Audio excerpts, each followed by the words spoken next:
seja bem-vindo à nossa segunda aula da Semana do Movimento com Propósito. E essa aula de hoje está imperdível, hein? Porque eu vou te ensinar o passo a passo de como ter uma visão integrativa através de uma avaliação dinâmica postural integrativa.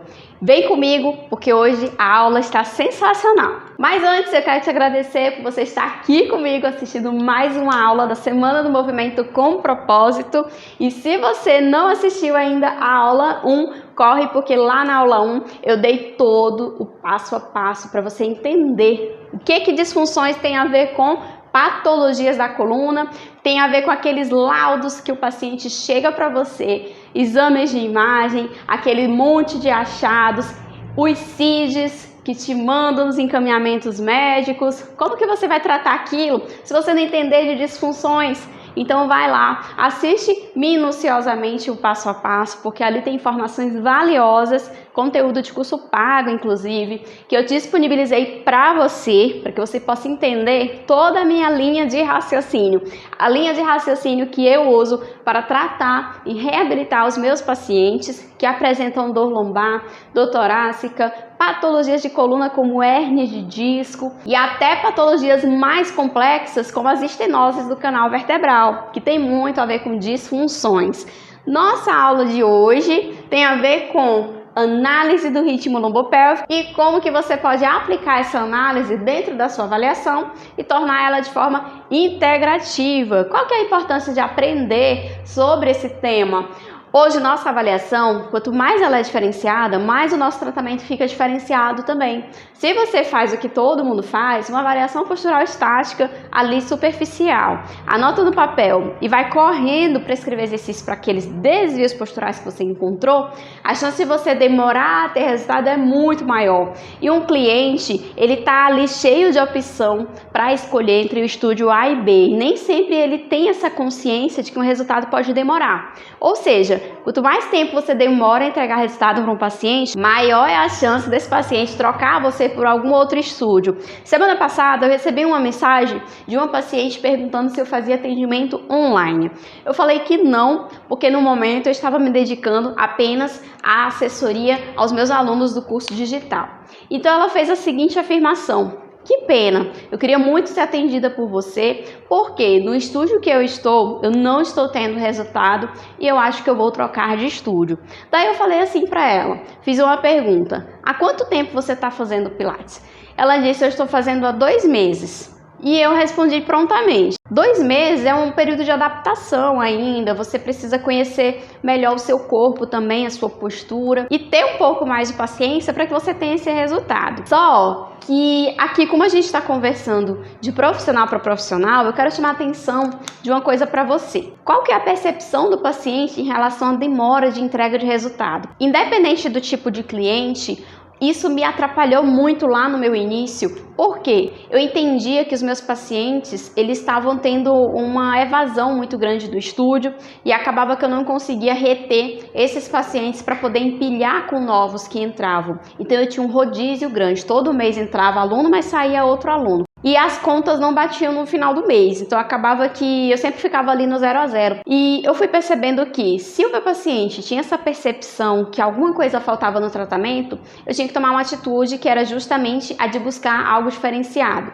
Foi quando eu comecei a me dedicar ali dentro da minha pós-graduação em coluna e também comecei a investir muito em cursos de coluna aplicada ao Pilates e viajei muito atrás de cursos novos, de palestrantes novos, e eu estava sempre ali tentando me atualizar. Cada coisinha que eu aprendia, eu vinha e aplicava nos meus pacientes, tudo com um objetivo: acelerar meu resultado. Esse era meu objetivo principal, porque eu sentia essa necessidade, eu não conseguia entregar um resultado para o paciente e esse paciente acabava desistindo ou se desmotivando. Quando eu comecei a aplicar tudo que eu estava aprendendo de coluna dentro daqueles casos, dentro do ambiente do estúdio, eu consegui acelerar o meu resultado de fato. Por quê? Como eu expliquei para vocês na aula 1, eu comecei a focar nas bases do controle motor e não somente na patologia, e não somente em alongar, em fortalecer e em treinar core ou powerhouse, como a gente é muito treinado dentro do ambiente do Pilates. Então eu resolvi começar a fazer uma coisa diferenciada. Então duas coisas aconteceram. Primeiro, os meus resultados começaram a acelerar muito. Dentro de um mês eu já tinha uma diferença muito notável, tanto em relação a desvios posturais, eu fazia o registro do antes e do depois, como também em relação às queixas dos meus alunos, em relação à cervicalgia, a dor na lombar e por aí vai. Esses pacientes estavam melhorando muito rápido e eu busquei entender o que estava acontecendo, o que eu estava fazendo de diferente e comecei a organizar essa forma de atender, essa forma de avaliar, de identificar disfunções. E ao longo de 10 anos de prática, de avaliação e depois de acompanhar mais de 900 alunos, eu fundei o método MPI, que é o método postural integrativo. Esse método, ele me ajudou a conquistar a fidelidade dos meus pacientes, dos meus clientes, a lotar a minha agenda, lotar tanto ao ponto de eu ter que vender o estúdio, porque simplesmente eu resolvi me dedicar ao estudo desse método online. E se eu continuasse no estúdio, eu não ia conseguir dar conta de atender tantas pessoas e ao mesmo tempo trabalhar no digital. Então, eu tô te contando essa história para que você possa entender a importância do empilhamento de conhecimento que você pode estar trazendo para você hoje, aumentando a sua bagagem e aplicar isso no seu paciente, no seu dia a dia. E a segunda coisa que eu consegui fazer também foi tornar o meu atendimento diferenciado. Aqueles pacientes que já vinham de outros estúdios, eu consegui fazer eles perceberem valor também no meu trabalho, no que diz respeito a ela pode fazer qualquer exercício que eu sei que ela está cuidando de mim, ela está cuidando do meu problema. A minha comunicação com eles também foi muito responsável por isso. Então eles depositaram uma confiança tão grande que eu passei a ser vista por eles como referência. E isso é uma coisa que eu quero desmistificar para você. Referência não é só aquela pessoa que é famosa, que tem milhares de seguidores, que dá entrevistas na TV e nas rádios. Não, referência é aquela pessoa que o seu cliente escolhe para pagar pelo serviço o valor justo. Se você não se posiciona como referência, você jamais vai ser visto como uma e vai acabar perdendo por concorrência, por preço, porque você não agregou valor no seu atendimento. Então, bora lá aprender os primeiros passos dessa construção que eu quero ver você saindo daqui referência em disfunções da coluna. Então, bora lá entender como é que funciona essa questão de avaliação dinâmica, postural, integrativa, ritmo lombopélvico. O que você está falando, Ana? Que linguagem é essa? Essa é a linguagem do MPI, tá? O método postural integrativo. A análise do ritmo lombopélvico é uma avaliação diferenciada que foge daquela avaliação estática, onde, como eu falei para vocês lá na primeira aula, a avaliação estática está mais relacionada com o produto, né? É a consequência final, é o resultado final, né? O somatório, o produto dessas organizações ou dessa compensação pode ser inclusive lesão e dor, principalmente se esse estímulo for repetitivo, sobrecarga mecânica. Então, em vez de a gente focar no tratamento da patologia em si, claro que a gente tem que controlar ali o processo de dor, o processo álgico e o processo inflamatório também, quando é o caso, principalmente com outros recursos. Mas dentro do quesito movimento, se você quer entregar um resultado mais rápido, o nosso objetivo com o movimento é evitar recidiva, devolver função para aquela estrutura e principalmente melhorar a qualidade de vida do indivíduo. Porque se você aplica um exercício local, um exercício que visa apenas diminuir dor, você está agindo de forma paliativa e está agindo somente na consequência e não na causa do problema. Então, quanto mais você desenvolver esse raciocínio integrativo, mais fácil você vai conseguir identificar algumas disfunções que merecem sim a sua atenção enquanto profissional do movimento. Então vamos lá. Antes de eu te explicar de fato o que é o ritmo lombopélvico, eu preciso que você entenda uma coisa bem básica. Aqui eu vou ser bem superficial por conta do tempo. Eu preciso que você entenda o seguinte: nossa postura, ela sofre interferências do meio externo, certo? Uma dessas interferências é a própria gravidade. Então, nós temos um centro de equilíbrio ou um centro de massa que está localizado aqui próximo do corpo anterior das vértebras lombares. Pode variar de altura conforme o gênero, estatura, o tipo. Então, ela não é absoluta para todo mundo. O que eu quero que você entenda é o seguinte: nós temos um centro de equilíbrio e esse centro de equilíbrio ele apresenta um alinhamento em relação à base podal. Esse alinhamento, eu vou desenhar aqui de uma forma bem grotesca, porque desenho não é o meu forte, tá? Esse centro de gravidade, esse centro de equilíbrio, ele tem uma área aproximada de projeção dentro da minha base podal. Essa base podal, aqui eu não venho dizer qual que é exatamente o ponto em que ele deve cair, mas sim, eu quero que você entenda uma coisa. Isso aqui é uma base, certo? O meu CG, ele sempre vai cair dentro dessa base, para que eu possa me manter em equilíbrio. Qualquer coisa fora disso, ou seja, fora dessa base, se por exemplo o meu CG incidir aqui fora dessa base de apoio, muito provavelmente o meu indivíduo vai cair. E é isso que acontece no idoso por questões de instabilidade, que eu comentei tudinho no passo a passo lá na aula 1. Então, se você quer entender mais sobre estabilidade, pilar neural, pilar funcional, pilar estrutural, recomendo fortemente que você assista a aula 1. Aqui, eu quero que você perceba que trabalhar o equilíbrio também faz parte de uma organização postural eficiente e não somente trabalhar alongamento e fortalecimento de musculatura. Como eu falei para vocês, o trabalho do equilíbrio também é muito importante. Então, quando eu falar de equilíbrio, eu também vou falar de duas coisas mais importantes ainda. Primeiro, eu quero que vocês percebam que a base dos pés, ela vai funcionar como uma base efetiva, que é aquela base que de fato está em contato com o solo e trocando forças de ação e reação, e essa troca é muitíssimo importante na manutenção do equilíbrio e do controle postural. Então a posição dos pés, o tipo de pisada, a interação desses proprioceptores e até mesmo a lesão pré-existente, como por exemplo o entorse de tornozelo, ela pode alterar a forma como esses proprioceptores trabalham e captam essas informações sensoriais e podem alterar também a forma como todo o corpo se organiza. O que é isso, Ana? O que você quer dizer com organização? Eu quero dizer que a minha base efetiva, ela vai influenciar, por exemplo, em uma lordose, ela vai influenciar em uma cifose, ela vai influenciar em uma anteriorização de cervical. Aqui você já começa a abrir sua mente para a visão integrativa. É você olhar para aquele paciente e entender o porquê de ele estar adotando um certo padrão postural, onde a gente pode ter disfunções de natureza estrutural, de natureza funcional e de natureza neural também. O que seria esse neural?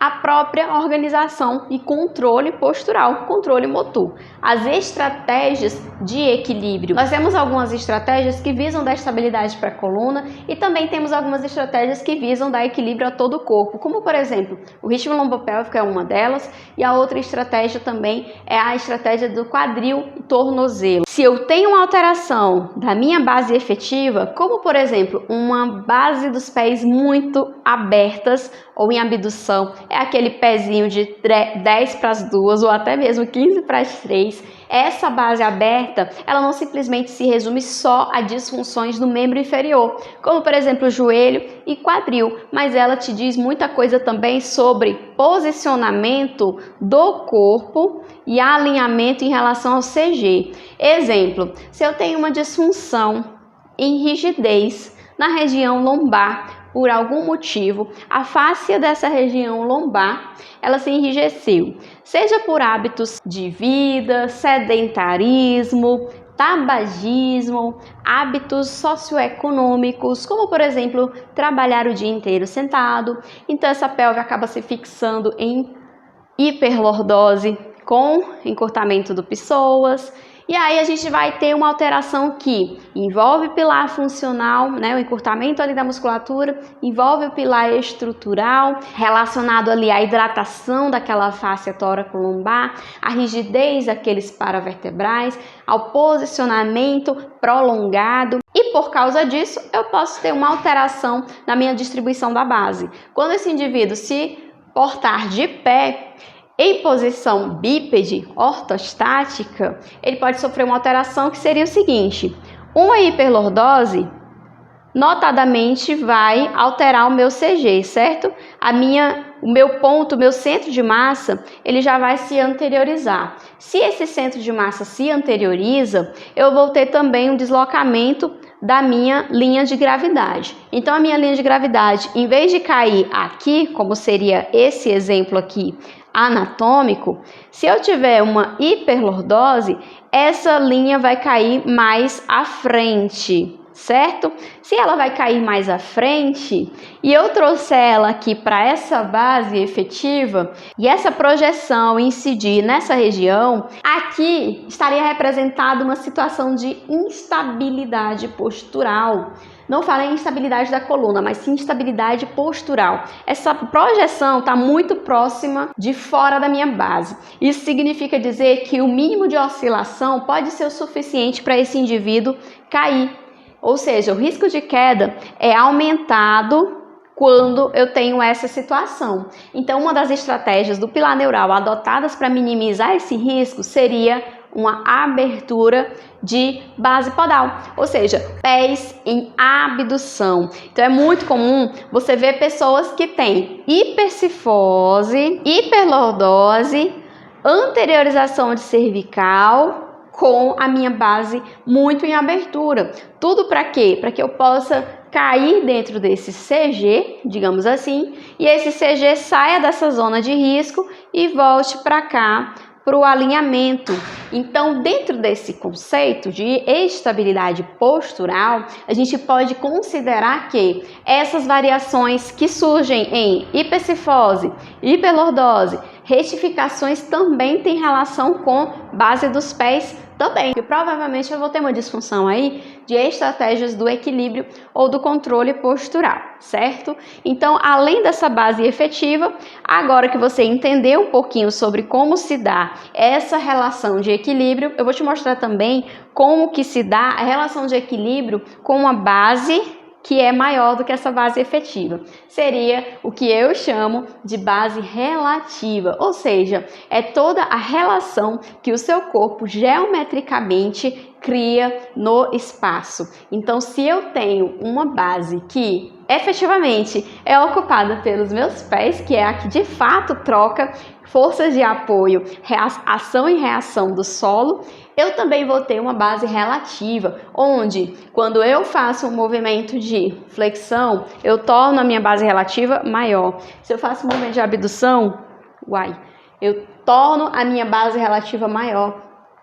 E essa projeção faz com que eu possa oscilar a posição do meu corpo, porque se eu não tiver essas alavancas e simplesmente inclinar para cá, eu estou saindo desse CG e aqui eu posso cair. Agora, no momento em que eu faço a inclinação, tiro um pé do chão e levo o meu braço de alavanca para longe para poder equilibrar essa relação, eu estou criando uma base relativa de posicionamento. E isso é muito importante porque a gente vai utilizar essa teoria de posicionamento para que a gente possa aplicar dentro do nosso exercício e refinar o controle motor desse paciente que tem disfunção da coluna. Então, vem comigo que eu vou te explicar agora o passo a passo do ritmo lombopélvico, que vai levar em consideração essa base relativa e você vai entender tintim por tintim por que eu estou falando tudo isso. Olha, ter uma visão integrativa é justamente você saber como você vai sistematizar seu atendimento.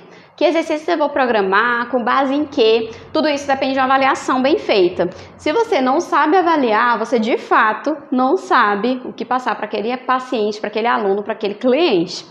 Você vai acabar caindo no erro de passar exercícios aleatórios, exercícios que vêm à sua mente, exercícios que até têm uma sequência, mas não são especificamente voltados para a necessidade daquele paciente em específico. Eu vou dar um exemplo para vocês. Eu posso ter dois pacientes com o mesmo diagnóstico, hérnia de disco em L4 e L5. Eles podem ter hipercifose e hiperlordose. A avaliação postural estática deles pode ser muito parecida, mas os exercícios podem ser completamente diferentes. Por quê? Se dinamicamente eles apresentarem uma organização postural de forma diferente, como por exemplo, um deles pode ter uma hipercifose rígida e uma lombar mais móvel. O outro pode ter uma hiperlordose lombar rígida e uma torácica mais móvel. Um deles pode ter hipersolicitação de quadril e o outro pode ter hipossolicitação de quadril. Essa hipersolicitação de quadril pode fazer um movimento aumentar sua amplitude durante uma flexão de tronco, por exemplo, e dar aquela impressão de falsa flexibilidade. Já o outro, onde eu tenho hipossolicitação de quadril, ele pode me dar o contrário. Ele pode me dar uma falsa impressão de encurtamento de isquiotibiais, quando na verdade eu vou ter ali disfunções de estratégias posturais que estão interferindo na forma como aquele movimento se apresenta para mim. Então eu preciso saber dessas informações dinâmicas para eu entender como que eu vou interpretar aquele achado do movimento no meu paciente e como eu posso direcionar os movimentos certos para ele em cada caso, em cada necessidade. Então por isso que eu te convido a conhecer mais sobre essa prescrição estratégica de exercícios. Quando eu considero o meu indivíduo com uma base relativa, eu também estou considerando a variação do CG dele, certo? Esse CG ele não é fixo, ele pode se alterar, inclusive, entre aspas, sair do corpo, dependendo da posição que eu adoto. Então, quando eu faço, por exemplo, uma flexão de tronco e eu peço para o meu paciente vir aqui até 45 graus, eu estou também variando o meu CG. Então, o CG que estaria aqui incidindo próximo a essa base aqui, no momento em que ele faz uma flexão de tronco, esse CG ele pode se alterar de acordo com essa nova base relativa. Então, se eu tenho uma flexão, por exemplo, de 90 graus, a cabeça do meu paciente está aqui, os braços estão aqui, o corpo dele está aqui, cifose, a coluna dele está aqui. Isso aqui é uma projeção de base relativa, ou seja, é uma área percorrida ali pelo meu corpo em relação à gravidade. E sabendo disso, o que o pilar neural tem a ver com isso? Ele vai moldar as respostas de adaptação, por exemplo, de uma coluna lombar ou de uma coluna torácica, de acordo com a variação desse CG aqui. Por quê? O principal objetivo do nosso corpo, do nosso sistema nervoso, é manter o controle postural, ou seja, evitar quedas, diminuir ao máximo o risco de quedas. Então, lembra que eu falei lá na primeira aula que para eu diminuir esse risco de queda, eu preciso de uma estrutura íntegra e de uma função íntegra? Pois bem, aqui em condições normais, eu faço esse movimento de flexão de tronco, de inclinação, em condições fisiológicas muito boas, muito equilibradas. E o que é normal aqui? A gente tem que entender o normal para poder entender o anormal. Dentro do ritmo lombopélvico, que é uma estratégia de estabilização da pelve e do quadril e da coluna diante de uma perturbação do equilíbrio, qual seria essa perturbação, gente? A própria flexão do tronco. Então, quando eu tenho essa flexão do tronco, eu tenho o ritmo lombopélvico entrando em ação. Aqui, eu vou precisar de uma lombar com a mobilidade ok, de uma torácica com a mobilidade ok e de um quadril respondendo dinamicamente ok. Vou exemplificar aqui para vocês. A lombar, ela vai precisar de uma estrutura, ou seja, do pilar estrutural ok. A minha torácica também vai precisar de um pilar estrutural ok. E em relação ao quadril, eu vou precisar do pilar funcional ok. Porque a musculatura que vai regular essa descida, a intensidade com que é feita essa estabilização, vai predizer para mim se esse quadril ele vai estar fisiologicamente equilibrado ou não, que é o que acontece nas disfunções. Então vamos lá. Na primeira etapa aqui do movimento, que seria essa descida aqui até 45 graus, eu tenho um resultado esperado para ver no meu paciente, que seria o início de uma flexão de lombar, ou seja, meu paciente sai de uma lordose, e se ele tiver uma hiperlordose e ela for funcional, ou o que eu chamo de secundária, ela entraria numa flexão normal, uma mobilidade normal. Então aqui o esperado é o início de vou colocar de preto para ficar mais fácil de identificar. Aqui eu teria o início de uma flexão de tronco e o início de uma cifose, certo? Essa cifose se daria em condições normais. Então aqui eu teria o início de um grande arco do movimento, ó. Um grande arco. Aqui na minha posição de 90 graus, eu teria esse arco um pouco mais completo, mas não um arco tão fechado, isso já é disfuncional, mas sim um arco mais aberto e harmônico. O que eu preciso observar? Quando o meu paciente faz essa inclinação em 45 graus, ele vai ter essa mobilidade da coluna normal, porque ele vai ter essa flexão de lombar acontecendo. Ela sai da lordose e entra na flexão. E isso é uma mobilidade ok. E a minha torácica também, ela já está em cifose na posição de pé. Então, quando ele entra nessa inclinação, ele continua nessa cifose. Aqui no final, quando eu tenho 90 graus, eu vou ter aqui um arco mais fisiológico. E o normal é que no retorno, onde eu peço aí uma extensão vértebra por vértebra, eu também tenha uma dissolução dessa cifose e uma possível retificação só para constatar que a minha extensão dessa coluna está normal, tá? Então aqui eu tenho uma extensão normal e eu tenho o retorno da minha lordose, para que quando o indivíduo ficar aqui na posição ortostática, ele apresente essa lordose e essa cifose de forma fisiológica. Agora levando para o campo disfuncional. Em relação ao quadril, existe uma resposta esperada dele também. No momento em que eu estou aqui nos 45 graus, eu vou ter uma ação maior da cadeia posterior, principalmente a ação de glúteo e de isquios tibiais, para puxar essa base do sacro mais posteriormente e essa base do sacro manter a estabilidade do meu movimento. Por quê? Se eu não tivesse a ação do glúteo e dos isquios nesse momento aqui nos 45 graus, eu provavelmente teria uma projeção muito exacerbada para frente e o meu organismo e o meu indivíduo ele tem uma chance maior de queda. Então o objetivo é variar esse CG dentro dessa base aqui, para que ele fique oscilando entre esse centro, entre essa extremidade e essa extremidade aqui, para que não corra o risco de ele sair dessa base, ou seja, não venha para cá, assim como acontece com esse risco aqui. É a mesma coisa no movimento dinâmico.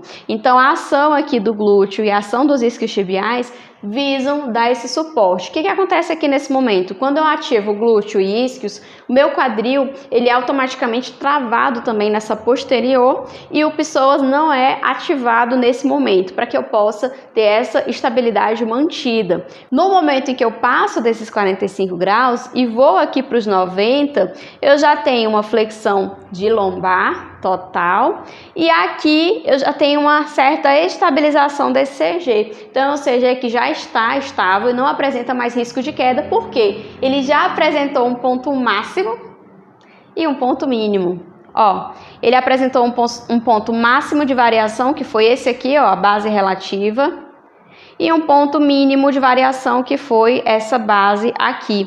Então, digamos que o sistema neural, ele conhece agora o grau dessa oscilação, se é muito ou se é pouca. Então, aqui, depois dos 45 graus, eu não preciso mais da ação tão grande desse glúteo e desses isquios tibiais. Aqui eu já vou ter uma ação maior da musculatura do psoas, do quadril, para ajudar a completar esse movimento. Então a minha lombar ela já não entra mais tanto em ação, porque ela já está totalmente em flexão. E aqui quem vai realizar o restante do movimento da descida, da flexão de tronco, não vai ser a musculatura do tronco em si, mas sim o iliopsoas, a musculatura do psoas que vai puxar esse tronco em flexão. Então aqui eu vou ter uma ação maior desse músculo psoas, envolvendo aí flexão total de quadril. Esse é o movimento normal e fisiológico. Agora vamos lá entender os dois padrões disfuncionais do ritmo lombopélvico? Então bora lá entender os padrões disfuncionais, porque aqui é que o bicho pega. Quando eu vou avaliar o meu paciente, eu faço o seguinte: eu vi a postura estática, eu considerei algumas coisas, mas eu deixo em stand-by. Eu parto para avaliação dinâmica. Então, eu já coloco o meu paciente em TFP, que é o teste de flexão em pé. Eu peço para ele ficar de lado para mim, em posição, eu fico posicionada aqui lateralmente, e eu analiso o ritmo lombopélvico dele para eu entender como que está funcionando ali essa relação quadril, lombar, torácica. E é em cima disso que eu descubro onde é que eu tenho disfunções. Quando eu tenho uma disfunção da estrutura, por exemplo, por razões diversas, como eu mencionei agora há pouco para vocês, eu posso ter uma lombar rígida, certo? uma lombar rígida. Essa lombar rígida, como eu falei para vocês, pode deslocar esse CG anteriormente. Se eu desloco esse CG anteriormente, aqui a posição inicial já vai ser alterada em relação à base dos meus pés. E muito provavelmente meus pés já abriram para poder compensar essa anteriorização. Isso na postura estática tem uma forma de compensar e na postura dinâmica também. Quando eu faço uma descida a 45 graus desse indivíduo que apresenta essa lombar em rigidez, eu também vou ter uma projeção antecipada para frente desse CG. Então é um CG que já está no gatilho para vir aqui para anterior, tanto por razões estáticas quanto por razões de tensionamento de pessoas. Porque na hiperlordose rígida, uma das estruturas que estão em disfunção é a musculatura do iliopsoas, que está fixada em rigidez, em encurtamento, e pode ali levar todos os processos espinhosos das vértebras lombares para anterior. E isso caracteriza também uma hiperlordose rígida. Para que eu pudesse ter, durante meu movimento de flexão, uma ação somente da lombar e, consequentemente, uma ação de glúteo e de isquios, aqui eu já vou começar com uma antecipação desse movimento, que é a hiperatividade do psoas. Esse psoas já vai estar ali no gatilho. E no momento que ele faz isso, e a minha lombar está em rigidez, a gente vai observar uma coisa que não acontece, que é a fixação dessa coluna, que não sai dessa lordose e faz uma flexão. Mas sim, ela sai da lordose e o máximo que ela entra é numa planificação. Aqui nessa planificação, o que acontece é que essa coluna não está conseguindo fazer uma flexão de tronco. Por quê? Essa pouca mobilidade que existe aqui nessa região já foi transferida para a região do quadril em hipermobilidade. É como se uma área disfuncional gerasse sobrecarga em uma outra área que está móvel. Então, no momento em que esse quadril já começa com a flexão de tronco, ele assume essa posição do movimento durante toda essa flexão. Então, ele já entra nessa flexão de forma contínua, desde o início. Isso gera uma hipersolicitação de quadril. E essa condição de hipersolicitação de quadril, ela pode estar por trás, mascarando muitas disfunções e patologias, como, por exemplo, uma bursite de quadril, uma síndrome do piriforme, uma tendinopatia de glúteo médio, alguma patologia muscular de quadril, ela pode estar relacionada com essa hipersolicitação por conta dessa disfunção aqui de lombar, onde muitas vezes você vai identificar que o problema está aqui, nessa rigidez, mas é preciso avaliar o ritmo lombopélvico dessa pessoa. Então, no momento que eu entro aqui nos 45 e nos 90 graus, eu vou perceber que esse indivíduo não entra nessa flexão de tronco, o máximo que ele fica é plano. E por causa dessa hipermobilidade funcional dinâmica desse quadril, esse indivíduo, por hipersolicitação de quadril e uma hiperamplitude de movimento, ele acaba fazendo uma coisa que é chegar totalmente nesses 90 graus. E uma das características mais encontradas nesse padrão é colocar as mãos no chão. Então, é um indivíduo que facilmente coloca as mãos no chão. Mas, quando você vai observar que a lombar dele está plana, essa é a que eu chamo de falsa flexibilidade. É quando você olha para a flexibilidade do paciente e fala, ele tem flexibilidade. Quando, na verdade, não. Ele tem uma hipersolicitação de quadril, uma hipermobilidade dinâmica e uma instabilidade de coluna, porque a minha lombar está plana e acabou sobrecarregando a estrutura que está ativa. Então, isso é um padrão que a gente tem que tomar cuidado e também é relevante na hora de a gente tratar disfunções da coluna, seja ela qual for que o nosso paciente trouxe de queixa, certo?